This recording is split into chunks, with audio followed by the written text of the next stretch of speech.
mélodie venue du ciel, un chant doux et merveilleux, tous les anges en harmonie, d'une seule voix célèbre ton nom. Alléluia. Et ta splendeur,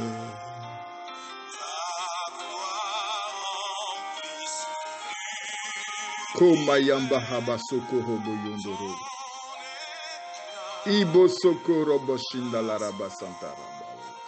In Jesus' name, nous te bénissons Seigneur. Nous bénissons encore le Seigneur ce matin. Nous sommes très heureux encore. Et c'est avec beaucoup de bonheur et de joie que nous nous retrouvons encore ce matin autour de la parole de Dieu. Je vous salue, famille du pain quotidien. Je vous salue, je vous bénis encore ce matin.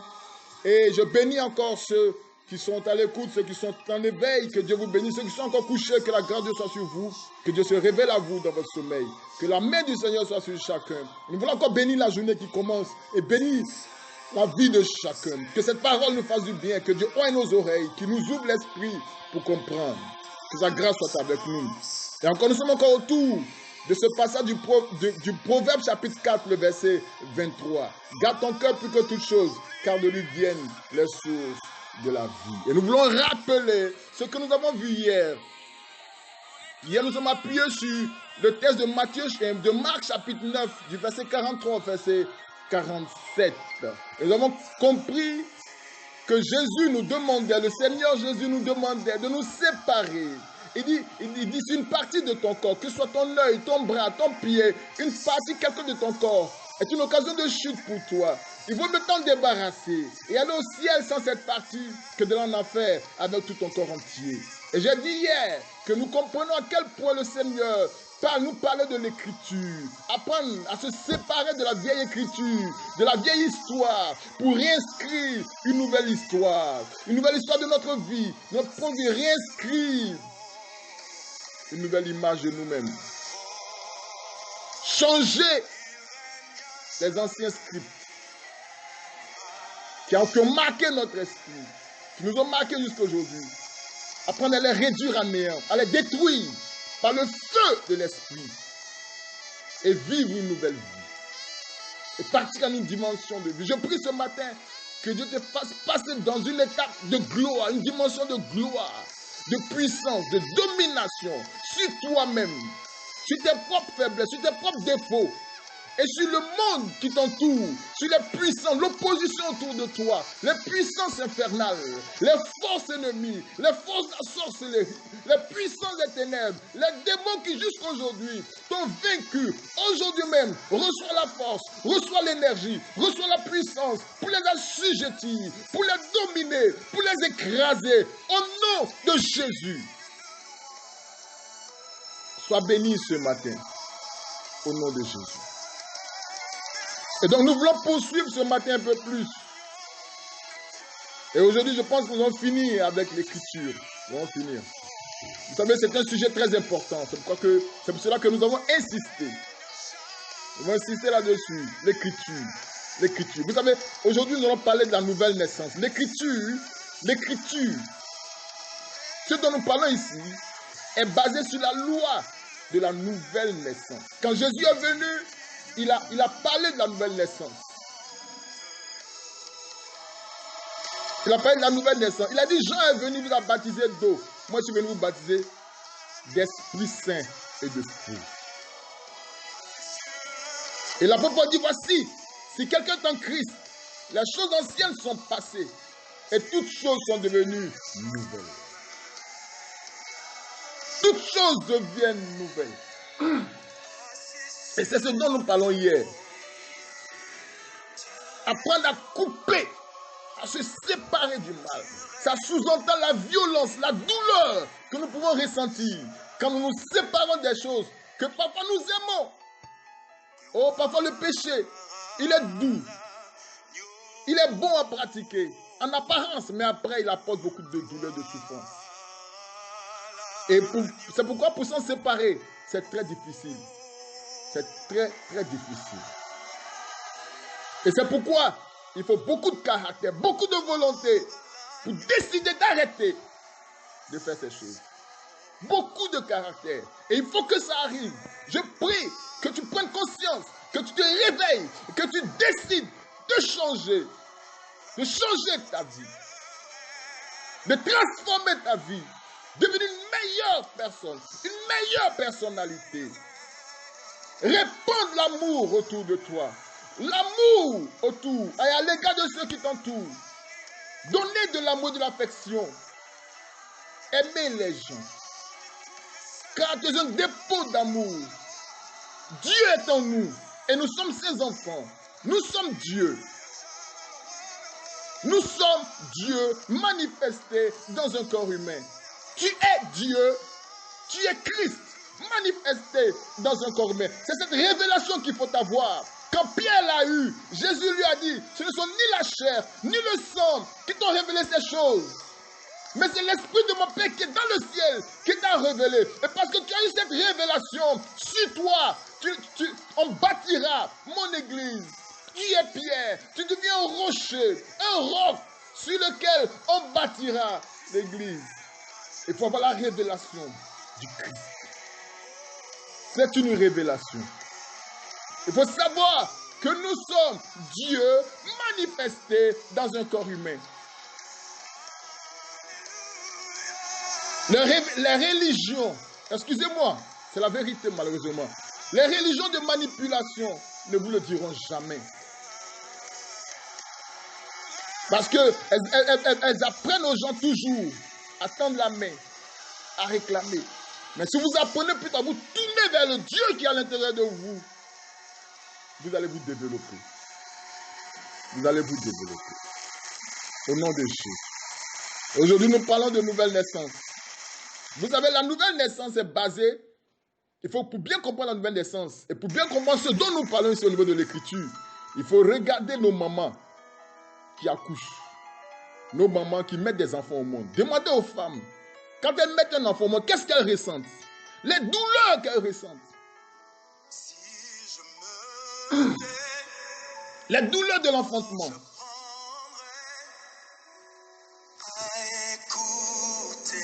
C'est qu'elles subissent à l'accouchement.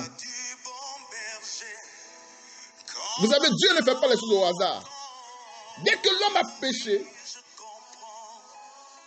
dès qu'ils ont mangé le fruit défendu, Dieu leur a dit, il a lié le conditionnement à la bénédiction de l'enfantement, de la procréation, de la génération, que ce soit dans le thème de la procréation humaine, de procréer dans la vie, ou même dans le thème de la bénédiction sociale matérielle, il a lié directement la douleur.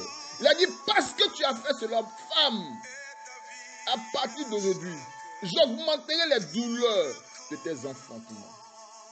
C'est avec douleur que tu mettras des enfants au monde. Est-ce que vous comprenez? Et regardez nos mamans quand elles accouchent. Quand vous regardez bien, vous verrez, il y a une loi qui s'applique là. La loi de la mort et de la résurrection. Il y a une dose de mort et une dose de résurrection là. La mère qui donne la vie traverse une période de mort, comme si elle marchait dans la vallée de l'ombre de la mort. Comme si elle donnait de sa vie pour donner la vie.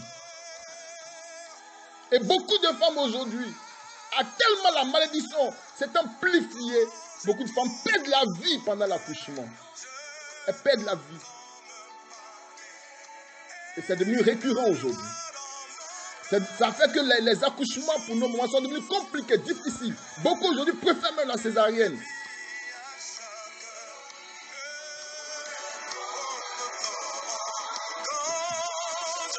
Tellement c'est douloureux. Mais il y a une sagesse cachée là. Pour donner la vie.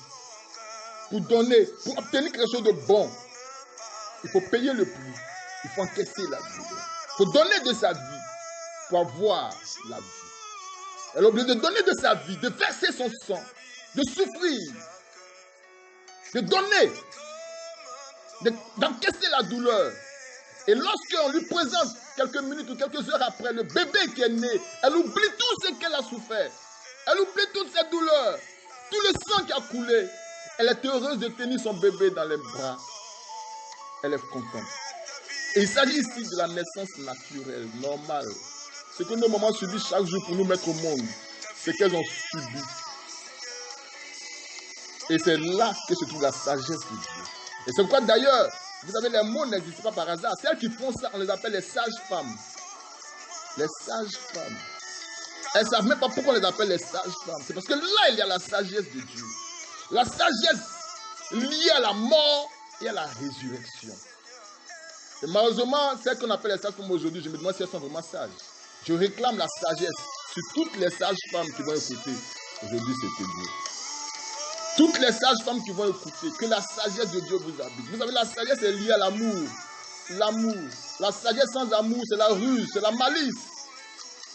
La sagesse est liée à l'amour. L'amour de Dieu. Vous devez être remplis de sagesse et d'amour pour nos mamans. Pour les femmes que vous accouchez. Votre travail est la base de la vie. C'est la sagesse même de Dieu manifestée. Quelle est cette sagesse? Cette sagesse qui dit qu'il faut sacrifier pour obtenir. Il faut verser le sang pour obtenir. Celui qui refuse de sacrifier ne peut pas obtenir. Et la nouvelle naissance est basée sur le sacrifice. Sacrifier pour écrire une nouvelle histoire. Il faut t'asseoir et te dire qu'est-ce que je sacrifie pour écrire une nouvelle histoire. Qu'est-ce que je sacrifie? Sur le plan moral, je sacrifie quoi? Dans ma vie morale, au niveau de mes mœurs, qu'est-ce que je sacrifie? Qu'est-ce que je dois libérer pour que mon esprit soit libéré? Pour que la porte du ciel me soit ouverte. Écoutez-moi très bien. Écoutez-moi, je vais dire quelque chose. Et je m'excuse pour ce que je vais dire, mais c'est la vérité malheureusement. Notre monde dans lequel nous sommes est tenu dans cette dimension, dans tous ces problèmes que nous vivons. Parce que la plupart du temps, les gens qui ont réussi, les gens qui contrôlent ce monde, qui ont tous les biens, tout l'or de ce monde, qui sont la tête, qui se disent les dirigeants du monde, ce sont des gens qui ont gravi les échelons. Ce sont des gens qui ont évolué, qui sont parvenus à réussir, à atteindre les niveaux supérieurs. Et quand ils ont réussi, malheureusement, ils ont réussi seulement sur le plan social. Mais spirituellement, ils ont refusé de sacrifier. Et donc, ils sont restés avec leurs défauts, leur égocentrisme, leur méchanceté. Ils sont restés avec la haine dans le cœur, avec la rancune. Et ils sont montés, ils ont gravi les échelons. Et comme maintenant ils ont tous les moyens, alors ils ne peuvent que refléter, manifester la haine qui est dans leur cœur, la méchanceté qui est en eux. Et c'est pourquoi la guerre, les troubles sociaux ne finiront jamais. Parce que ceux qui dominent ce monde ne sont pas libérés de la haine qui est dans leur cœur, ne sont pas libérés de l'égoïsme, de l'égocentrisme qui est en eux. C'est pourquoi mon frère, ma soeur, toi qui m'écoutes, je souhaite de tout mon cœur que tu progresses, que tu réussisses socialement, mais surtout de tout mon cœur, je souhaite que tu sois libéré, que ton cœur soit libéré, afin que ta réussite sociale soit manifeste, la manifestation de la divinité. Quand tu seras en train d'être béni, que ce soit l'amour de Dieu, la grâce de Dieu, la puissance de Dieu qui soit véhiculée autour de toi, afin que tu sois un oasis, un havre de paix. Notre monde a besoin d'une nouvelle génération, de nouvelles personnalités. Cette planète sur laquelle nous vivons a besoin d'être libérée et d'être conduite par des gens remplis de Dieu. Vous savez, la Bible dit, la terre est tout entière, la création a été soumise non de son gré. Mais elle attend avec un ardent désir la révélation des fils de Dieu. Ce matin, je réclame la naissance d'une nouvelle génération, la manifestation d'une nouvelle génération, d'une nouvelle race de personnes, d'individus, libérés d'eux-mêmes, libérés de leur orgueil, guéris de toute rancune, de toute rancœur, guéris de toute blessure, libérés, remplis de l'amour de Dieu, de la révélation, de la connaissance de Dieu. Et c'est cette génération qui marchera dans les années à venir, dans les temps qui viennent sur cette planète. Et alors la terre sera libérée et la terre se réjouira. Je commande et j'ordonne que tu fasses partie de cette génération, de ce groupe d'individus, que tu fasses partie de cette nouvelle race de règne, de puissance, de gloire. Je commande, j'ordonne, au nom de Jésus, que l'Esprit de Dieu te visite et que tout ce qui fait blocage, ombrage dans ton esprit soit détruit, soit brisé au nom de Jésus. Accepte le sacrifice.